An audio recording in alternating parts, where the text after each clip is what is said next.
Section 8 of BNS देखेंगे हम लोग, और इसमें ये देखने की कोशिश करेंगे कि सम लूप होल में B sustain in the section.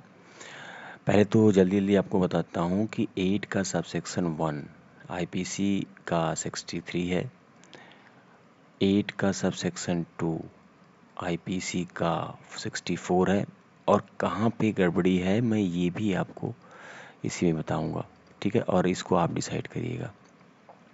8 का 64, ये आपका 66 है, ठीक है।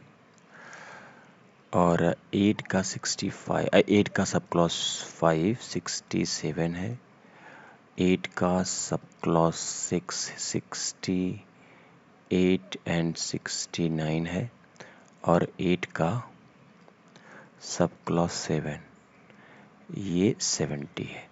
प्रॉब्लम 8 का सब क्लॉज 4 में है और इसमें है, ठीक है।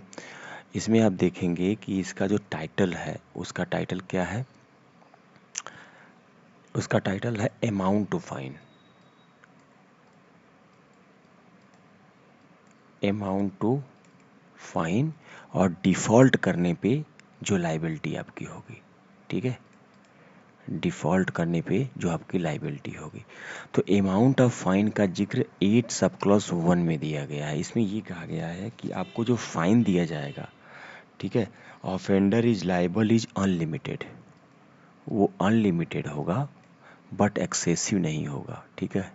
अब एक बात बताइए आप, अनलिमिटेड और एक्सेसिव में ज़्यादा डिफरेंस होता है, ठीक है। और इसको डिसाइड कौन करेगा? जज। और जज डिसाइड करेगा तो 15 करोड़ का कैश मिलेगा, ठीक है। आपको पता है। अच्छा, यहाँ पे क्या है? यहाँ पे मान लीजिए आपको फाइन मिला और आप फाइन नहीं दे रहे हैं और कम्युनिटी सर्विस मिली। सब क्लॉज 4 में आपको फाइन मिला, तो कितना फाइन में दिक्कत होगी कि अगर 5,000 तक का फाइन होगा, ठीक है, तो आपको 2 मंथ का एक्स्ट्रा सज़ा काटना होगा। अगर आप पैसा नहीं दिए, 5,000 से 10,000 के बीच में हुआ तो आपको 4 मंथ काटना होगा, ठीक है। और 10,000 से ऊपर की यदि आपको फाइन लगी और पैसा आपने नहीं दिया तो आपको 1 ईयर काटना होगा। तो ये फाइन के बारे में तो है कि डिफ़ॉल्ट किया आपने फाइन तो आपको एक्स्ट्रा पनिशमेंट मिलेगी। लेकिन इस कम्युनिटी सर्विस को डिफ़ॉल्ट करने पे इसमें लिखा हुआ है सब क्लॉज 4 में, imprisonment which the court impose the default of payment of a fine और in a default of community service may be any description on which offender might have be sentence for, ठीक है। मतलब कह रहा है कि community service को default करने के बारे में आपको 8 क्लास 5 बता दिया मैंने, 6 में भी नहीं दिया है, 7 में भी नहीं दिया है, इधर भी नहीं दिया, ठीक है। तो पहले हम 1 बाई 1 इस सेक्शन को देखते हैं कि ये सेक्शन कहता क्या है, ठीक है। आपको 8 का सब सेक्शन 1 मैं ऑलरेडी बता चुका हूँ कि इसमें जो आपको फाइन होगी वो अनलिमिटेड होगी बट नॉट एक्सेसिव। अब आप ज़रा समझिएगा बहुत ध्यान से इसको कि कोई चीज़ अनलिमिटेड दी जाए लेकिन एक्सेसिव ना दी जाए, इसके बीच में काम करेगा जज साहब का डिस्क्रिशन,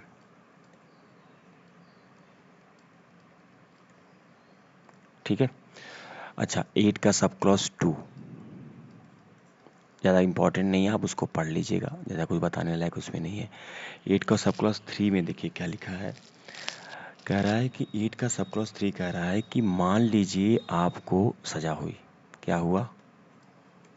चलिए सेंटेंस हुआ और प्लस फाइन हुआ, इसको समझिएगा बहुत ध्यान से, ठीक है। अब आप ये पैसा नहीं दे पा रहे हो, आप ये पैसा नहीं दे पा रहे हो, तो इसकी वजह से आपको पनिशमेंट मिलेगी। तो सेंटेंस मान लीजिए आपने कोई ऐसा अपराध किया जो 7 साल के लिए पनिशमेंट है, उसमें मैक्सिमम पनिशमेंट 7 ईयर है, लेकिन जज साहब ने आपको 4 ईयर की पनिशमेंट प्लस मान लीजिए 10,000 रुपया आपको फाइन दिया है, आपने पेमेंट नहीं किया, तो आपको इसका जो मैक्सिमम आपको जो डिफ़ॉल्ट पेमेंट है उसमें लिखा maximum fix for a offence. इस ऑफेंस के लिए जो मैक्सिमम है इसका 1/4, इसका 1/4 आपको एक्स्ट्रा काटना होगा इस फाइन के रूप में। ठीक है, आपने यदि पैसा नहीं दिया उसका भी प्रोविज़न है। ठीक है, और यदि आपने पैसा स्टेप बाय स्टेप दिया उसका भी प्रोविज़न है 8 क्लॉज सब क्लॉज 5 में। ठीक है, उसको मैं आपको बताता हूँ। 8 सब क्लॉज 4 तो मैं आपको बता चुका हूँ, मैं फिर से बता देता हूँ कि इसका 8 का सब क्लॉज 4 क्या कहता है। 4 कह रहा है कि imprisonment with the court impose default of payment of और डिफॉल्ट ऑफ कम्युनिटी सर्विस। अगर आपने डिफॉल्ट किया फाइन और default community service, community service इस बार ऐड किया गया है। ठीक है, ये आपका सेक्शन है 4 का सबसे लास्ट में। ये क्या होता है कि इसमें आपसे कुछ काम करवाएंगे, जैसा आप जज जो भी कोर्ट अलाउ करेगी आपको काम करना होगा, 1 महीने 2 महीने झाड़ू लगाना होगा, कहीं जाके पेपर पहुंचाना होगा, कुछ भी, लेकिन उसका आपको इन्यूमरेशन कोई पेमेंट नहीं मिलेगा। ठीक है, अब 8 का सब क्लॉज 4 कहता है कि यदि आपने फाइन डिफॉल्ट किया तो इसका गवर्न 8 सब क्लॉज 5 के अनुसार होगा, लेकिन अगर आपने डिफ़ॉल्ट ऑफ कम्युनिटी सर्विस किया तो इसका कहीं जिक्र नहीं है कि default of payment community service करने पे आपको किस हिसाब का क्या मिलेगा। 8 सब क्लॉज 5 देख लीजिए, इसमें ये कह रहे हैं कि भैया इसमें 3 बातें हैं। ये कह रहे हैं कि मान लो आपने फ़ाइन डिफ़ॉल्ट किया और वो फ़ाइन है 5,000 रुपये तक का, तो आपको 2 मंथ एक्स्ट्रा काटना होगा। ठीक है, आप कह रहे हैं कि आपको 5,000 से 10,000 के बीच में यदि कोई फाइन लगी है तो आपको 4 मंथ का करना होगा। ठीक है,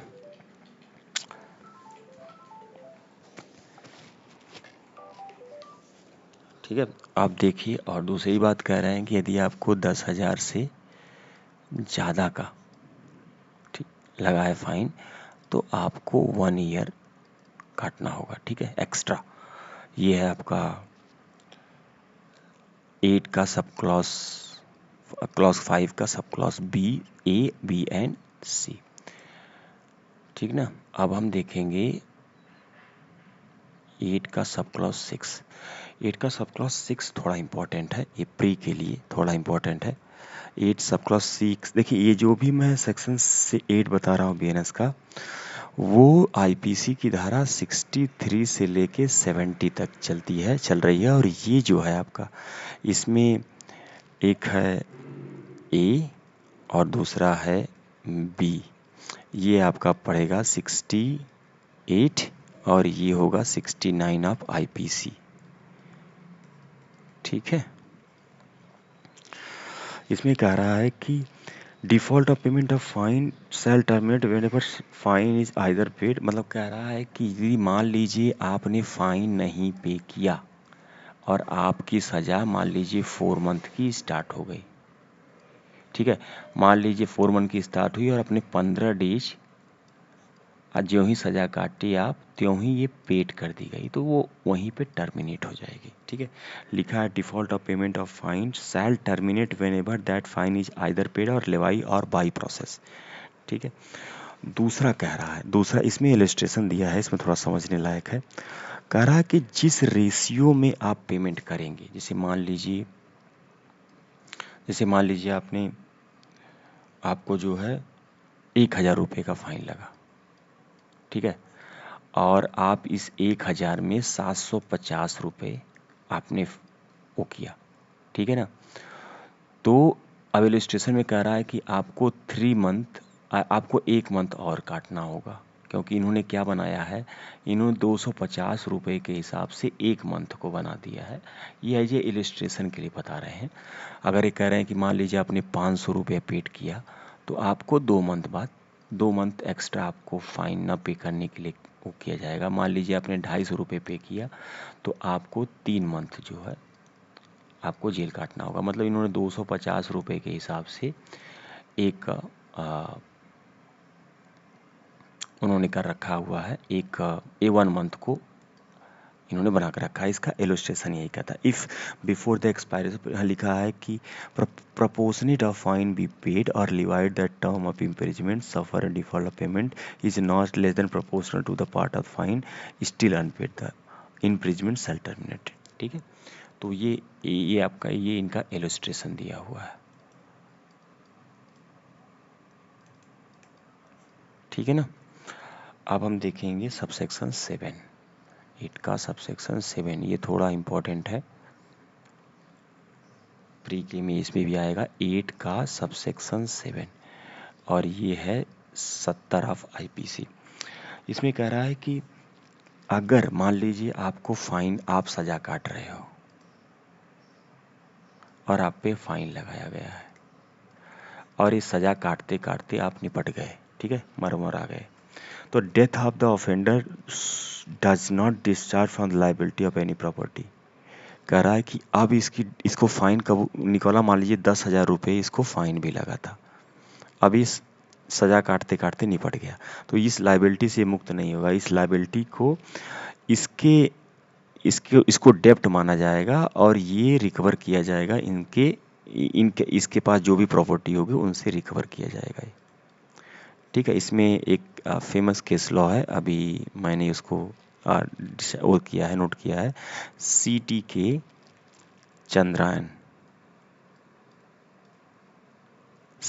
Chandran versus state of Kerala 2020 का केस है। ठीक है, इस केस को पढ़ोगे आप तो इसमें जो सज़ा काट रहा था वो मर गया, तो उसकी लाइबिलिटी है उसको एज ए डेप्ट माना गया और उसको रिकवर किया गया। लिखा है ना कि not discharge from liability of any property which would after his death be legally liable for his डेप्ट। ठीक है, तो ये है आपका सेक्शन 8। हाँ, सेक्शन 9 देखेंगे हम BNS का, और इसमें देखेंगे कि limitation of punishment of offence made to several offence, मतलब कह रहा है कि सेवरल ऑफेंस यदि हुआ तो उस सेवरल ऑफेंस में आपको कैसी पनिशमेंट मिलेगी। ठीक है, ये सेक्शन 9 ऑफ जो BNSS है ये 71 ऑफ IPC हुआ करता था पहले, तो इसमें 2 क्लॉज हैं। ठीक है, पहला तो 1 है और दूसरा आपका 2 का A एंड 2 का B है। ठीक है, और इसमें 2 इलस्ट्रेशन है, उस इलस्ट्रेशन को भी मैं आपको बताऊंगा। ठीक है, कह रहा है कि यदि offender shall not be punishment with imprisonment more than 1 offence, मतलब कह रहा है कि यदि किसी ने एक ऑफेंस किया, ठीक है, तो उसके लिए आपको दो, मतलब punishment of more than 1 of such his offence, punishment of more than 1 of such his offence, तो उसके लिए आपको एक से ज़्यादा का पनिशमेंट, एक बार पनिशमेंट मिल गई तो आप दूसरी बार पनिशमेंट उसको उस बात के लिए नहीं देंगे। 9 का 2 का सबसेक्शन ए क्या कहता है, इसको देखिएगा। इसमें लिखा है कि यदि कोई ऑफेंस 2 अलग अलग डिफिनीशन में फॉल करता है, ठीक है, तो आप दोनों जगह उसको सज़ा नहीं देंगे, उसको एक ही जगह सज़ा देंगे। 9 का सब क्लॉज 2 का B पार्ट क्या कहता है, वो ये कह रहा है कि सेवरल एक्ट, मान लीजिए कोई चीज़, मान लीजिए किसी ने रेप किया और वो बच्चा जो है अंडर एज है, ठीक है, तो उसके पे पोक्सो भी लगेगा। ठीक है, तो आप वो कह रहा है कि या तो पोक्सो में सज़ा दिला लो भैया, या तो इसको IPC या BNSS में करा लो। आप इसको दोनों कंबाइन नहीं कर सकते कि BNS भी कंबाइन कर दे, ये भी कंबाइन कर दे। 2 का B में क्या कर रहा है, इसका इलस्ट्रेशन बहुत इंपॉर्टेंट है, इसलिए मैं थोड़ा जल्दी बता रहा हूँ, आपको इलस्ट्रेशन इसका समझना ज़रूरी है। ठीक है, सेवरल एक्ट ऑफ विच 1 और more than 1 would be itself इन, ये 2 का B है। कह रहा कि several act of which constitute when combined different offender shall not be punished with more several offense than the court which strive award of सब। वही कि अगर किसी ने रेप किया और बच्ची जो है नाबालिग है, तो या तो उसको पोक्सो के तहत सजा दिलवाओगे, IPC के सेक्शन लगेंगे, पोक्सो के भी लगेंगे, लेकिन आपको ऐसा नहीं है कि आप जज कह देंगे ठीक है 20 साल इसकी सज़ा हो गई और पोक्सो में 12 साल हो गई तो ये आपका 32 साल सज़ा हो गई। ठीक है, ये ऐसा नहीं होता। इसका इलस्ट्रेशन देख लीजिए, इसका इलस्ट्रेशन बहुत अच्छा है। पहला इलस्ट्रेशन कहता है कि मान लीजिए किसी ने 50 ब्लो मारे किसी को, ठीक है, ठीक है, ये 50 मारे स्टिक से, ठीक है। तो अगर एक स्टिक कॉजिंग हर्ट हुआ, भाई कॉजिंग हर्ट का आप कर रहे हैं, तो कॉजिंग हर्ट की सज़ा मान लीजिए 2 साल है, ठीक है। तो आपको 50 जो है स्टिक या ब्लो मार रहे हैं, तो आपको जो है मान लीजिए 50 ईयर या 100 ईयर आपको नहीं मिलेगा सज़ा, ठीक है। आपको चाहे 50 स्टिक मारिए, 25 स्टिक मारिए, एक स्टिक मारिए, एक घूसा मारिए, ठीक है। इसी लोग कहते हैं कि जब मार ही रहे हैं तो ठीक से मार लें, सज़ा तो उतनी ही मिलनी है। तो कानून ही कहता है कि चाहे एक घूसा मारो चाहे 50 घूसा मारो, लेकिन वो हार्ट में होना चाहिए। अगर वो ग्रीवियस हार्ट में हो गया तब वो बदल जाएगा। तो अगर ग्रीवियस हार्ट में, अगर इसीलिए पुलिस वाले देखते हैं या कोई भी देखता है कि ग्रीवियस हार्ट में चाहे आप किसी का मार के हाथ गोड़ तोड़ लीजिए या मार के उसकी ज़िंदगी मतलब अप टू डेथ तक पहुंचा दीजिए, उसको ग्रीवियस हार्ट की ही सज़ा मिलेगी। अब आप लोग बताइएगा ये सही है कि नहीं, ठीक है। ये पहला इलिस्ट्रेशन है। दूसरा इलिस्ट्रेशन क्या कहता है,